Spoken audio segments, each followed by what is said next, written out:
biglang isiniwalat ni Colonel Fajardo na muling babalik para lumusob diyan ho sa loob ng compound ng KOGC itong si General Torre. Po nating gawin dahil nga according dito sa mga biktima na nakaalis na ay marami pa silang mga kaibigan doon at mga nakasama nila doon sa ordeal nila na nandun pa sa loob at natatakot. So we are now actively coordinating po sa Ay yan ang matindi. Yan mga kaibigan. Yan mga mahal kong taga-subaybay. Maliwanag naman ho.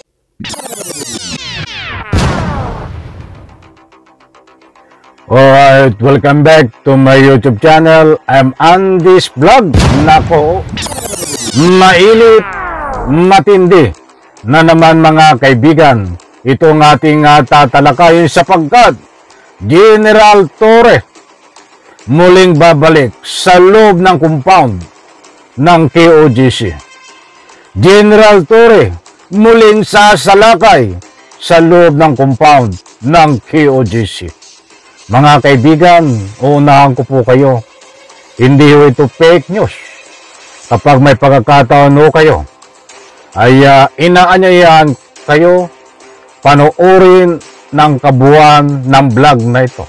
Sapagkat dito ho, sa katatapos lang na press conference ng PNP, ay isiniwalat sa pamamagitan ng tagapagsalita ng PNP na si Colonel Fajardo, ay isiniwalat niya na itong si General Torre at ibang pangkapulisan ay muling babalik diyan ho sa loob ng compound ng KOGC. Muling sasalakay. Nako, ay kabang-abang na naman ito. Mga mahal kong taga-subaybay, ano ang dahilan bakit si General Torre ay muling babalik at muling sasalakay, muling papasukin ang loob ng compound ng KOGC? Ano po ang dahilan? Heto ho, mga kaibigan. Ibabahagi ko po ang dahilan kung bakit si General Torre ay muling sasalakay diyan ho sa loob ng compound ng KOGC. Aba, ay baka ito'y muling maghuhukay. Para ho, sa lubos yung pangunawa ay ito ho ang kasagutan. Panoorin po natin. Orders po Apollo Kibuloy, definitely, kasi sila nga ang ginagamit para panakot dito sa mga batang ito. At sabi ko nga, meron silang nilabas na parang pahayag na parang yung freedom to... Yan ho si Colonel Fajardo. Ang katatapos lang ho na mainit na press conference. At dito nga ay isiniwalat ni Colonel Fajardo na muling pagsalakay at pagbabalik ni General Torre diyan ho sa loob ng compound ng KOGC. Choose and will to follow. Ang sasabihin natin, sinasabing ang binibigay sa kanila ay meron silang freedom para sumunod at gawin ang tama o mali. Pero sa isang bata, sa isang 12-year-old na kid, kahit mali yan, sa sobrang takot at indoctrination sa bata at pagbe-brainwash. So yan po yung pinapahayag ni Colonel Fajardo ay tungkol dito sa mga bata na kaawa-awa na ginamit ho ni Kibuloy. Sa legal na aspeto ay minor cannot give a valid consent. So kahit pa pumayag yan, bata yan, ay papasok pa rin yan sa kaso ng child molestation, child exploitation, and worse, human trafficking. Nako, ay matindi ho ito.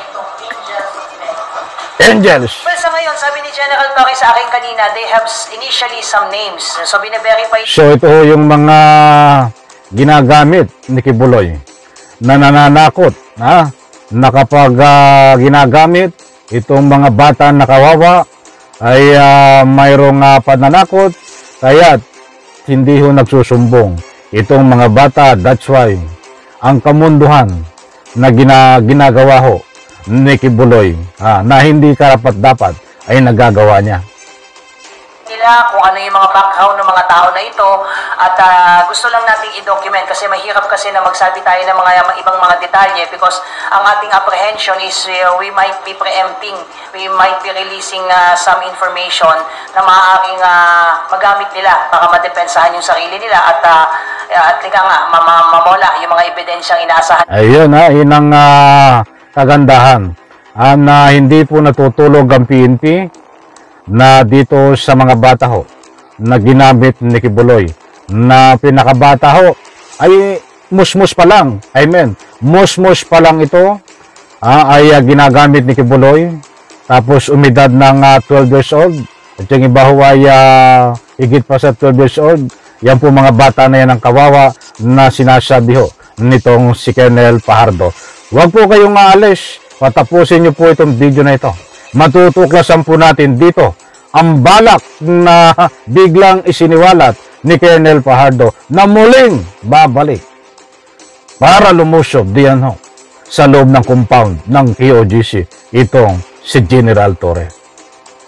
Nating makukuha at magagamit natin for purposes of filing the appropriate charges against these individuals na initially ay na-identify na ng Police Regional Office 11. Kung kasama na dun sa investigation, kung meron sila bang involvement Matindi ito. sa ilang mga krimen. Kasama na po yun sa background check natin.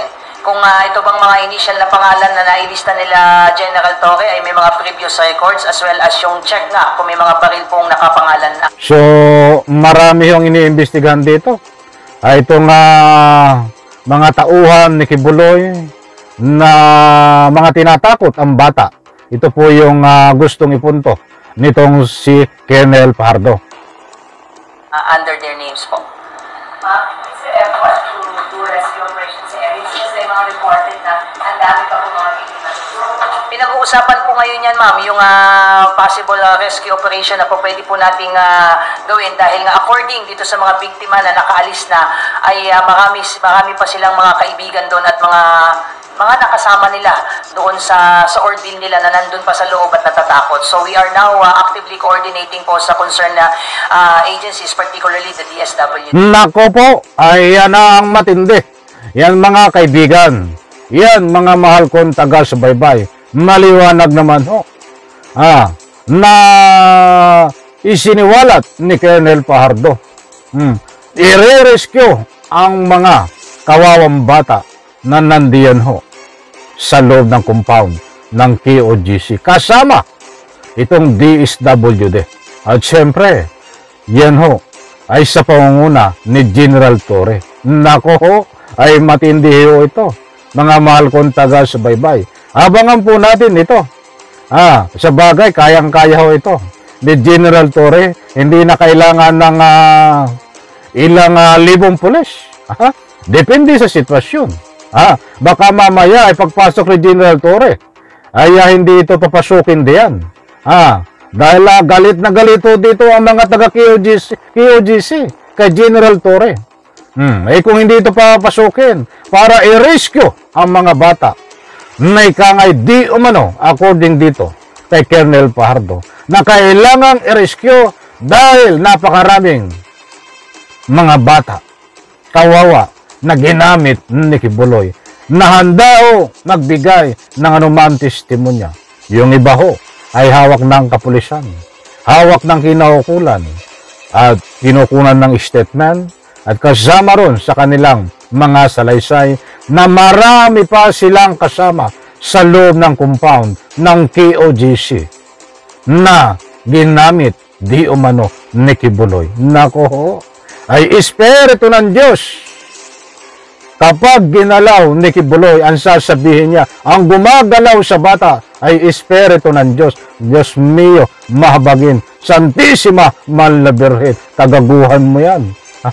Gagamitin mo nga Diyos para ka lang makatikim ng mga bata. Gagamitin mo ang Panginoon para ka lang makatikim ng bawal. Nako ho. Ay ayaw ko na pong magbanggit ng anumang tamang words na exactly. Dahil napaparusahan ako ni YouTube. Kaya dinadaan ko na lang ho sa ginamit. Tumikim. Sana po maunawaan nyo. Kasama yung dalawang bata na bago na nagreklamo.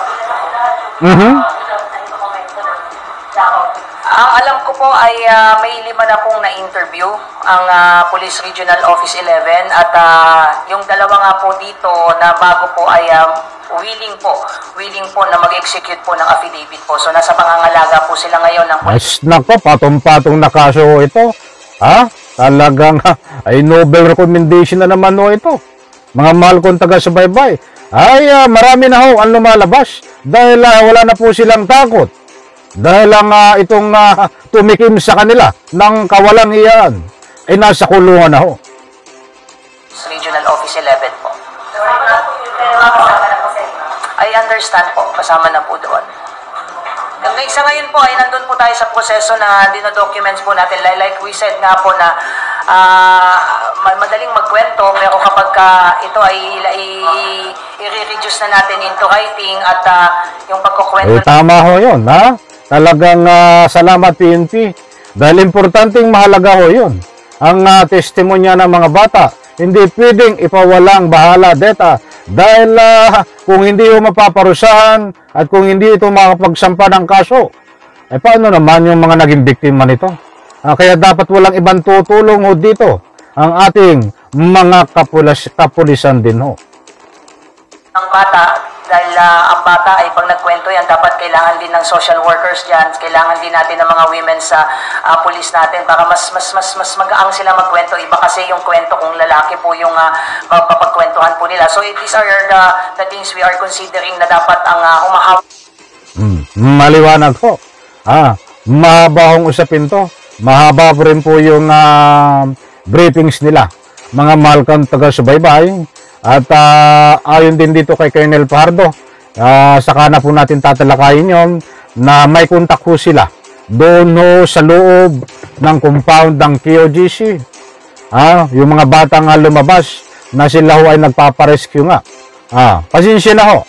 Mga mahal kong taga-subaybay, magtatanong ho siguro kayo o magbibigay ng anumang public opinion kung bakit binlag ko ito na dapat ay hindi ipaalam ang muling pagpasok ni General Torre, ang muling paglusob diyan sa loob ng compound ng KOGC. Dahil ay unang-una, mismong PNP na rin ang nagkumpirma, ang nagpakalat, na muling magre-rescue kaya lulusob ang kapulisan kasama ang DSWD diyan po sa loob ng compound ng KOGC. Kaya po manhin, baka sabihin ng iba dapat hindi sinabi dahil makakatunog, makakapaghanda itong membro, yung mga nasa loob ng compound diyan ng KOGC.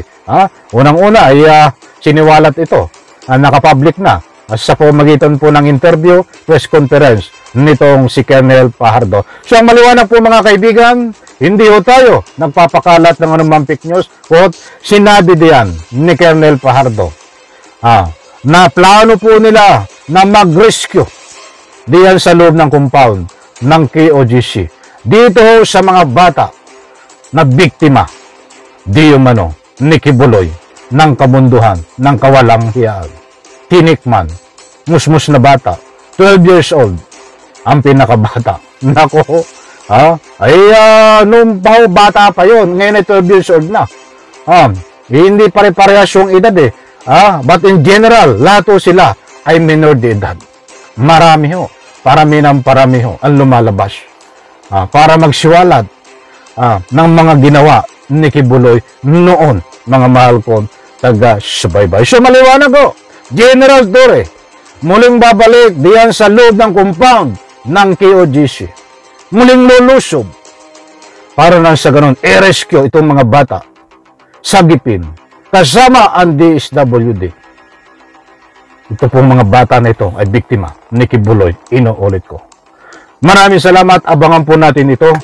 At tawag po tayo mabibigla kung biglang marami na namang kapulisan diyan sa loob ng compound ng KOGC. Muli po, bye-bye, palakpakan. At marami pa nating may init pa na latest update sa kaso ni Kibuloy. Wala na po tayong oras. Diyan po sa comment section. Inanyayahan ko po kayong magbigay ng anumang public opinion. Bye-bye, palakpakan.